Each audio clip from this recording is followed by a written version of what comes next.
ప్రభునామానికి మహిమ కలుగును గాక. మన ప్రభును రక్షకుడైన యేసుక్రీస్తు నామంలో మరొకసారి మీ అందరికీ నా వందనాలు. దేవుడు గతించిన రాత్రికాల సమయం నుంచి కాల వరకు తన యొక్క కృపలో మనందరినీ ఎంతగానో కాచి కాపాడినందుకు ఆయనకి స్తుతులు స్తోత్రాలు చెల్లించుకుంటున్నాను. ప్రార్థన.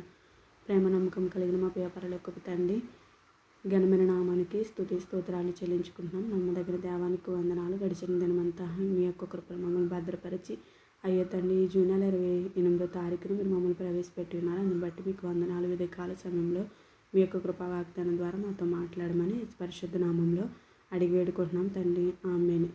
ఈ దినమందు దేవుడు మనకి ఇచ్చిన వాగ్దానం ఏంటంటే, నీవు బహుప్రియుడవు, భయపడకుము, నీకు శుభమగును. దానియేలు గ్రంథము 10వ అధ్యాయము 18, 19 వచనాలు. ఇక్కడ దేవుని యొక్క లేఖనము తెలియజేయబడుతుంది. మీకాయేలు గారు దేవుని యొక్క వర్తమానం దానియేలుకు తెలియజేస్తూ, నువ్వు దేవునికి భయపడకు, దేవుని పట్ల గొప్ప కార్యము జరిగిస్తారు, నువ్వు అధైర్యపడొద్దు, ధైర్యం కలిగి ఉండనేసి దానియేలు గారితో సెలవిస్తున్నట్లు మనం ఇక్కడ చూడగలుగుతున్నాం. దేవుడు మనల్ని ఎంతగానో ధైర్యపరుస్తూ ఈ మాటను తెలియజేస్తున్నాడు.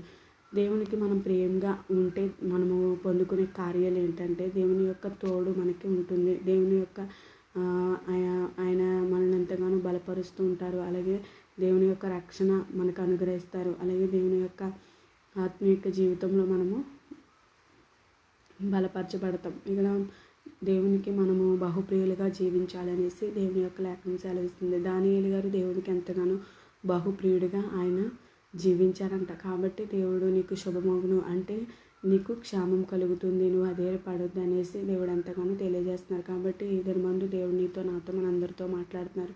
దానియేలు గారు దేవునికి బహుప్రియుడిగా ఏ విధంగా అయితే జీవించి ఉన్నాడో ఆ విధంగా మనం కూడా దేవునికి ఇష్టకరంగా జీవించినట్లయితే దేవుడు మనల్ని ఎంతగానో బలపరుస్తూ, దేవుడు మనల్ని ఎంతగానో ఆదరిస్తూ, దేవుడు మనకి అన్ని విషయాల్లో ధైర్యాన్ని దేవుడు అనుగ్రహిస్తారు. దేవుడు మనకి మన యొక్క బలహీనతలో ఆయన యొక్క శక్తిని, అలాగే మన గాయపడినప్పుడు దేవుని యొక్క స్వస్థతను దేవుడు మనకి అనుగ్రహిస్తారు. ఆత్మీయ జీవితంలో మనం ఎదుగుదల పొందుకునే వారిగా మనం ఉండాలనేసి దేవుని యొక్క లేఖనం ఇక్కడ మనతో మాట్లాడుతున్నారు. దేవుడు నీవు బహుప్రియుడువు, నువ్వు దేనికి భయపడకు, నీకు శుభమగును అనేసి దానియేలు గారితో ఏ విధంగా అయితే సెలవిచ్చారో ఆ విధంగా మనము కూడా దేవునికి బహుప్రియులుగా జీవించే వారిగా ఉండాలి. దానియేలు బహుప్రియులుగా దేవుడికి ఇష్టానుసారంగా ఆయన జీవించినట్లు మనం చూడగలుగుతున్నాం. కాబట్టి మనము కూడా ఆ విధంగా జీవించి ఆ విధంగా మనకి క్షేమము మనము పొందుకునే వారిగా ఉండాలనేసి దేవుని యొక్క లేఖనం మనతో మాట్లాడుతున్నారు. కాబట్టి దానియేలు కలిగిన జీవితాన్ని ఈ ఉదయకాల సమయంలో మనము కూడా కలిగి ఉండాలని దేవుడు మనకు తెలియజేస్తున్నాడు.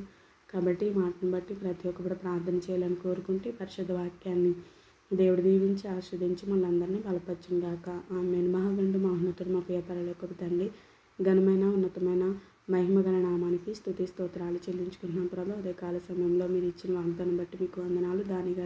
దానియేలు గారికి మీరు ఎంతగానో సెలవు ఇచ్చి ఉన్నారు. నీవు బహుప్రియుడు, భయపడకు, నీకు శుభమవును గాక అని ఎంతగానో తెలియజేశారు. ఆ విధంగా తండ్రి మేము కూడా దానియేలు వలె మీకు బహుప్రియులుగా జీవించడానికి సహాయం చేయండి. తన యొక్క క్షేమం పొందుకోవడానికి కృప చూపించండి. అయా ధైర్యమును మేము కలిగి ఉండడానికి సహాయం చేయమని వాగ్దానం ప్రతి ఒక్క బిడ్డ వెనుకల్లో దీవించి ప్రతి ఒక్క బిడ్డ నీకు బహుప్రియులుగా జీవించడానికి సహాయం చేయమని సమస్త మహిమ ఘనత ప్రభావాలు మీరు మాకు ఆరోపించుకోమని యేసు పరిశుద్ధ నామంలో అడిగి పొందుకున్నాము తండ్రి. ఆమేన్. Praise lord.